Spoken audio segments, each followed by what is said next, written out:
11월 16일 정근우의 야구 이슈다. 정근우 이영미입니다. 네. 와, 2025 시즌을 준비하는 각 구단의 외국인 선수들이 빠르게 재정비되고 있습니다. 15일 두산 베어스가 외국인 투수 콜 어빈과의 계약을 발표했는데 16일 SSG 랜더스가 미치 화이트와의 계약 소식을 공식 발표했습니다.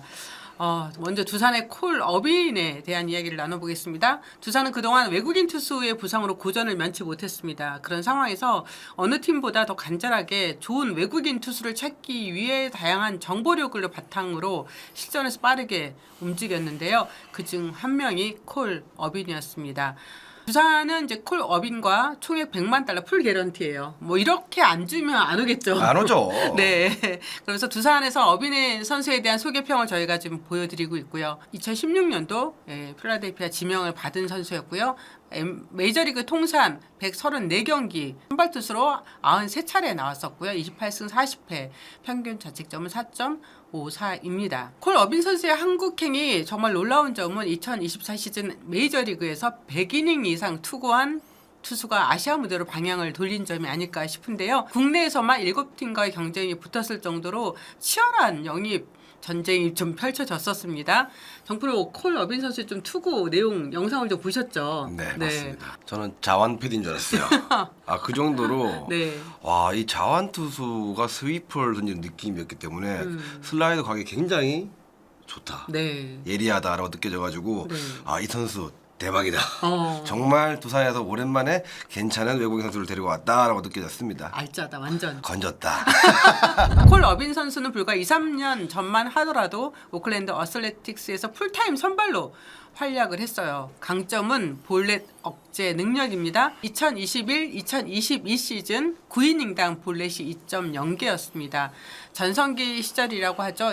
21-22 시즌에는 포심과 싱커, 체인지업, 커브, 포피치 유형의 투수였고요. 23 시즌부터는 주무기, 체인지업의 위력이 좀 떨어지면서 부진을 겪었습니다. 2023-2024 시즌 불펜으로도 활약을 했고요. 구속은 풀타임 선발 시즌보다 증가했습니다. 부진의 원인은 실투 증가에 따른 변화구의 위력이 감소했던 게 아닌가 싶습니다. 구속 측면에서는 큰 변화가 없기 때문에 재구 회복과 변화구 구사 능력에 따라서 KBO 리그에서의 성공 유무가 결정될 것 같습니다. 아니 이 정도의 커리어 선수가 네. 어떻게 해서 100만 달러 상한액이 적용되는 네. KBO 리그로 오게 된 건지 저는 매번 궁금해요. 그쵸. 왜 오는 걸까요? 그러니까 패디가 올 때도 그랬고요. 맞습니다. 네. 콜 어빈이 아까 이제 자완 에릭 패디 같다고 말씀하셨는데 에이전트 같아요. 네, 보라스. 네, 보라스 코퍼레이션 소속입니다.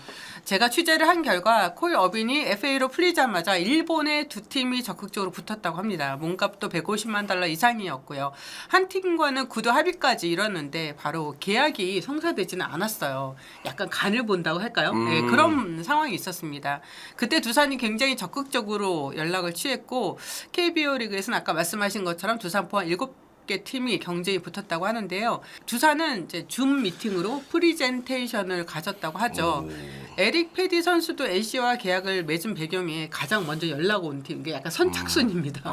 네, 보라스는 좀 그런 부분이 있더라고요. 뭐 여러 군데에서 다 연락이 왔지만 가장 먼저 연락을 취했고 두산이 가장 적극적으로 영입하려고 했었다라고 합니다. 7개 팀 모든 팀이 다 풀게런티예요. 근데 그럼 왜 두산이냐? 우리 이제 이런 의문이 있었던 거죠. 네. 콜 어빈 선수가 KBO 리그를 선택한 배경에는 에릭 패디의 역량도 컸습니다.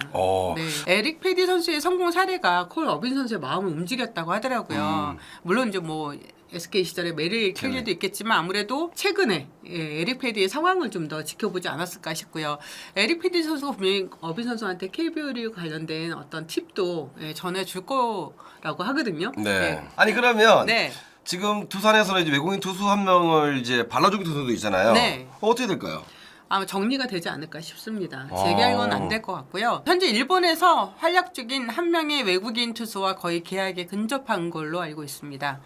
이 선수가 지방에 있는 한 팀과 경쟁이 좀 붙어 있거든요. 네, 붙었는데 결정이 어느 쪽으로 날지는 지켜봐야 할 것 같습니다. 이 선수는 한국 선수와도 인연이 있습니다. 공식적으로 오피셜이 나면 제가 그 내용에 대해서 설명을 할게요. 이건 두산에서 전혀 체크한 부분은 아니에요. 제가 이제 다른 루트를 통해서 알게 된 건데 두산이 거의 이 선수와 지금 계약이 근접해 있다는 그런 내용입니다. 그렇다면 이제 외국인 타자 한 명이 남았잖아요. 제라드 영.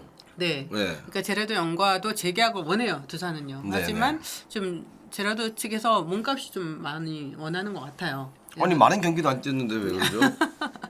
재계약이니까요. 재계약이니까요. 네. 그래서 지금 이번 협상 중인 것 같습니다.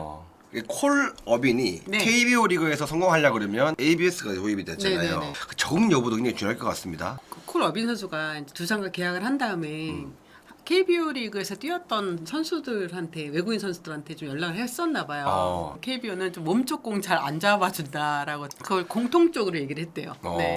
그래서 그 부분에 대해서는 신경을 쓰고 있는데 ABS는 뭐 금세 적응할 수 있을 것 같다고 크게 그 걱정은 하지 않더라고요. 어빈 선수가 메디컬 테스트가 아직은 안 했고요. 일단 먼저 계약을 했고 왜냐하면 워낙 경쟁이 많이 붙었던 선수니까 근데 메디컬에 대해서는 크게 걱정하지 않는다고 했어요. 112이닝 이상을 던진 선수인데 네.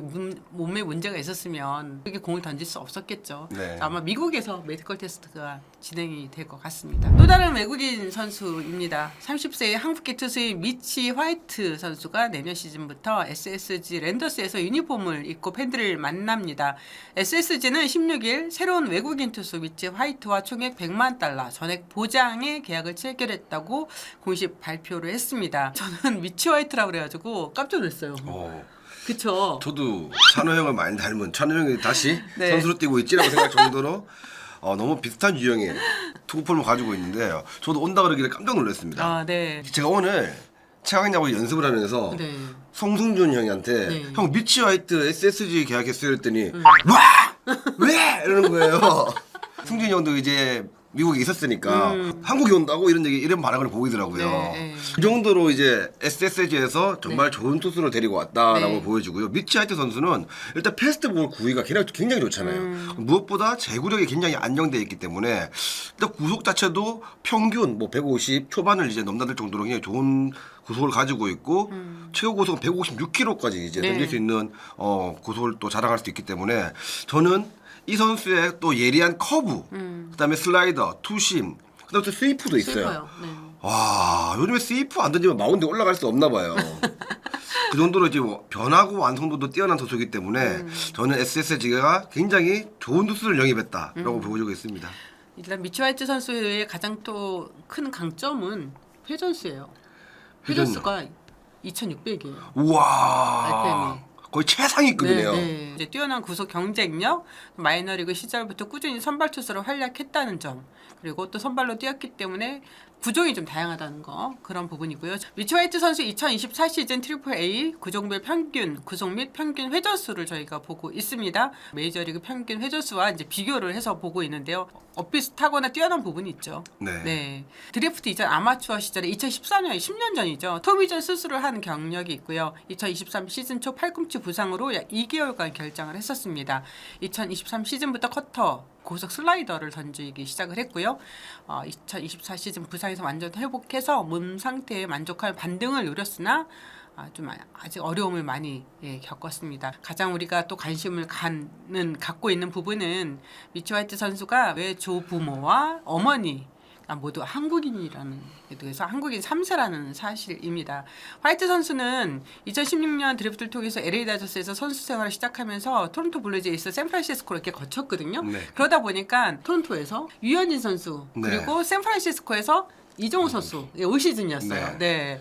그렇게 인연이 좀 있습니다. 그리고 2020년 8월 26일이 이 선수의 데뷔전, 빅리그 데뷔전이었는데 신 선수를 삼진으로 잡기도 했었습니다. 김재현 단장의 반응이 좀 궁금합니다. 네. 그래서 오늘 김재현 단장과 좀 통화를 해봤는데 올해 공들였다고 이야기를 했고요.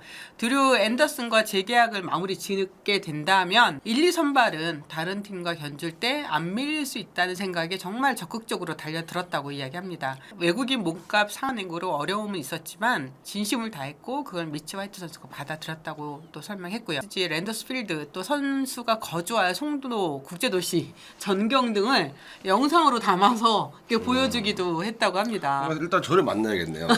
그렇죠. 송도 들어오려 그러면 송도 보안관을 거쳐야 되거든요. 그리고 김재현 단장도 이 선수의 회전수에 대해서 엄청난 매력을 많이 느꼈나 봐요. 그래가지고 화이트 선수 영상을 핸드폰에다 저장해 둔 다음에 밤마다 자기 전에 영상을 보면서 잤대요. 제발 우리 팀으로 와라. 네, 그러니까 그런 마음이 이게 통한 거죠. 네. 그렇죠. 진정성이 좀 통한 거죠. 네. 네.